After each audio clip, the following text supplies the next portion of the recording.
ce temps-là, voyant les foules, Jésus gravit la montagne. Il s'assit et ses disciples s'approchèrent de lui. Alors, ouvrant la bouche, il les enseignait. Il disait, « Heureux les pauvres de cœur, car le royaume des cieux est à eux. Heureux ceux qui pleurent, car ils seront consolés. Heureux les doux, car ils recevront la terre en héritage.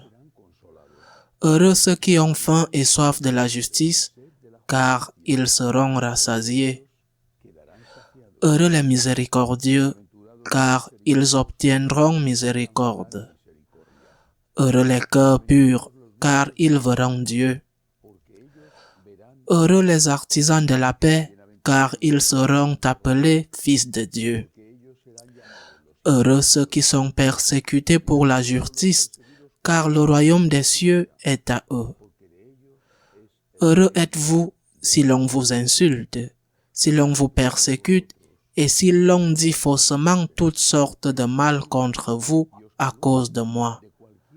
Réjouissez-vous, soyez dans l'allégresse, car votre récompense est grande dans les cieux. Acclamons la parole de Dieu. Je célèbre cette solennité de la Toussaint chaque année, depuis de nombreuses années, Dieu merci, en tant que prêtre. C'est une fête que j'aime beaucoup, car je pense qu'elle est l'équivalent de ce que tous les pays en général célèbrent le jour du soldat inconnu.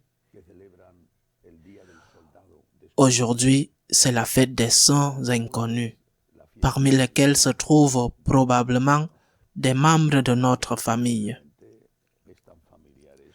Les saints, ceux que nous connaissons par leur nom, les grands, les célèbres, les moins célèbres, ont eu une histoire souvent orageuse avant leur conversion, puis de feu et d'amour, d'abandon total au Seigneur.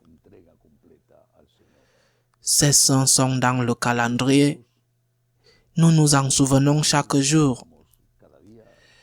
Ces saints nous éclairent par leur exemple et nous aident par leur intercession. Mais ils sont une infime minorité par rapport à l'énorme armée de saints qui se trouve au ciel. Certains d'entre eux y sont allés après un petit temps au purgatoire ou pas du tout, parce qu'ils ont eu un purgatoire ici sur terre. Parfois avec la maladie, parfois avec des expériences de vie difficiles ou avec le martyre. D'autres sont passés par le purgatoire, mais sont maintenant avec Dieu au ciel, grâce peut-être aux intercessions de ceux qui les ont aimés et ont prié pour eux et qui ont obtenu pour eux l'indulgence plénière.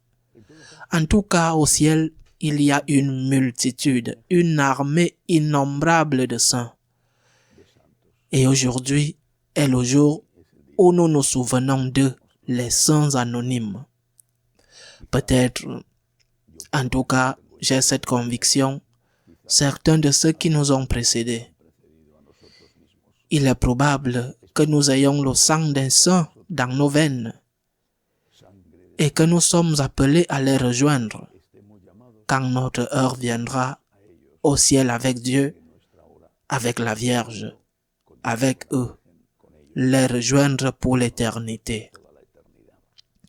Donc, aujourd'hui, c'est un jour pour se rappeler avant tout de notre vocation à la sainteté, que c'est notre devoir d'être saint. Jésus nous a dit, comme votre Père céleste est saint, soyez saints. Nous avons cette vocation, c'est notre grande œuvre sur terre. Nous pouvons passer notre vie en faisant de grandes choses. Certains d'entre nous, la plupart non. Nous pouvons passer notre vie en étant des personnes célèbres. Certains d'entre nous, très peu. La célébrité est vite oubliée. Au contraire, Ce qui compte vraiment, c'est la sainteté. Cette sainteté qui se travaille jour après jour, qui consiste d'abord à remplir nos obligations, ce qu'est la moindre des choses que nous devons faire. Ne pas faire le mal, ne traiter personne comme nous n'aimerions pas être traités nous-mêmes. C'est l'essentiel. Ne pas faire de mal. Garder les commandements, c'est ça le basique. Après, faire le bien possible. Non seulement ne pas faire le mal, mais faire le bien. Fais le bien. Ne fais pas ce que tu ne voudrais pas qu'on te fasse. Fais ce que tu voudrais qu'on te fasse. Ne fais pas le mal, fais le bien. Ce sont les deux premiers principes de notre éthique, de la morale chrétienne. Et puis vient le grand principe moral. Imite le Christ. Aimez-vous les uns les autres comme je vous ai aimé. Imite le Christ. En cela consiste notre chemin vers la sainteté, ou en d'autres termes, c'est notre chemin vers le ciel. Parce que la sainteté sur terre, qui est une attitude et un travail quotidien et de chaque minute, qui n'est jamais atteinte de forme définitive tant que l'on vit, n'importe qui peut commettre un péché, même à la dernière minute de sa vie, bien que ce soit peu probable.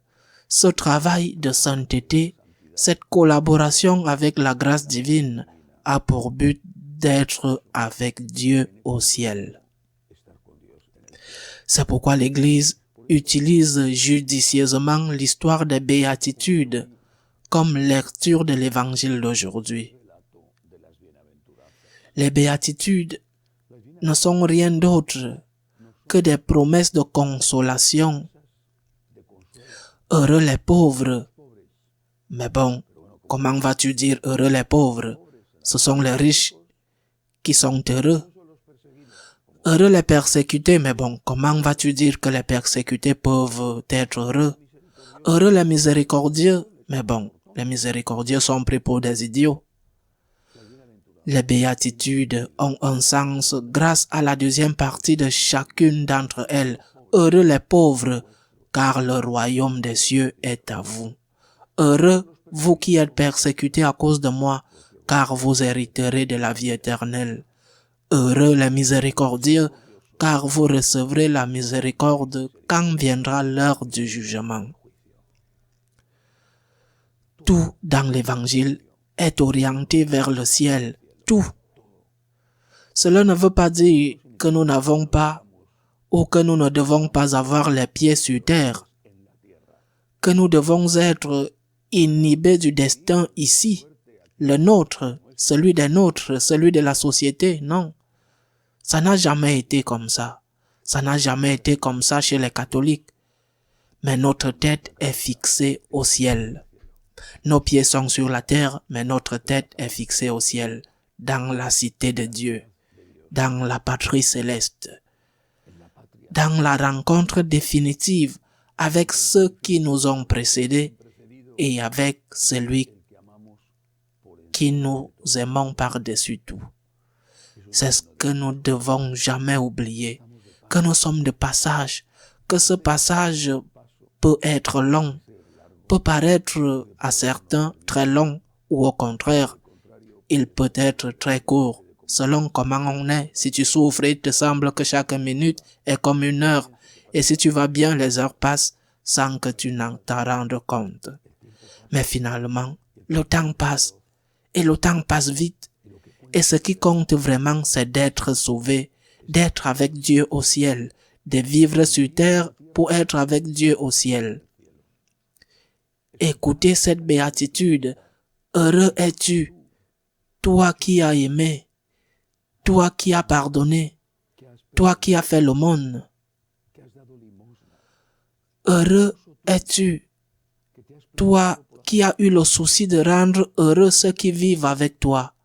Heureux es-tu, toi qui as des yeux pour voir, des oreilles pour entendre, des yeux pour voir les besoins des autres, des oreilles pour entendre les cris de ceux qui demandent de l'aide.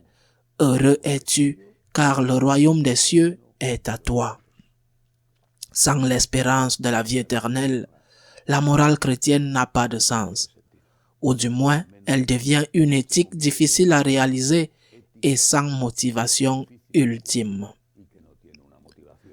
Regardons vers le ciel, c'est notre patrie. Beaucoup de personnes que nous avons aimées et avec lesquelles nous voulons être réunis, à commencer par notre Seigneur et la Sainte Vierge, y sont déjà. Regardons vers le ciel, c'est notre patrie, et préparons sur terre afin d'y être reçus avec la miséricorde de Dieu le moment venu. Ainsi soit-il.